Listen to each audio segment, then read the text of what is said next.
Understanding कस्तो छ त्यसमा भर पर्छ मित्रहरू। हेर्नुहोस्, क्यारेक्टर हेर्नुहोस्, हेबिट हेर्नुहोस्। मैले बुझेको प्रोग्राम के हो?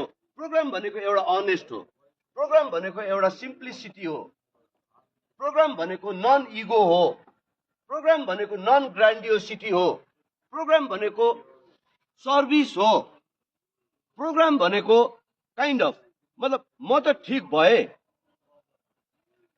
अब ठिक हुनु सक्छ, सम्भावना छ भनेर मेसेज गर्नु, त्यो प्रोग्राम हो।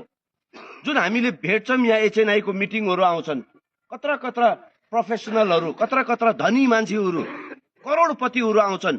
उनीहरूले आफ्नै फ्युल खर्च गरेर आउँछन्, एउटा कफी पनि पिउँदैनन्, खाँदैनन्, आफ्नै पैसा खर्च गरेर आएर हामीलाई चाहिँ नि NA को AA को मेसेज दिन्छन्। सिम्प्लिसिटीमा बस्छन्, सो अफ गर्दैनन्, गुण्डागर्दी दादागिरी जस्तो कुराहरू गर्दैनन्। त्यो हो प्रोग्राम। एक प्रकारले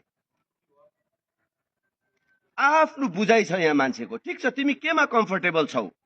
जस्तै कि उदाहरणको रूपमा कतिपय मान्छेहरूले चाहिँ नि के पनि गर्छ आज भन्दाखेरि एब्स्टिनेन्सलाई बढी जोड दिन्छ। एब्स्टिनेन्स, अब यो एब्स्टिनेन्स भनेको मतलब के त भन्दाखेरि कम्प्लिट ड्रग एल्कोहल फ्री लाई जोड दिन्छन्, प्रायोरिटीमा चाहिँ नि एब्स्टिनेन्स राख्छन्।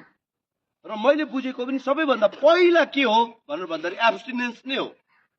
किन भन्दाखेरि मलाई एक्सेप्टेन्स छ कि I cannot control my COC choice of chemical, अथवा म्यानेज गरेर आई क्यानट युज।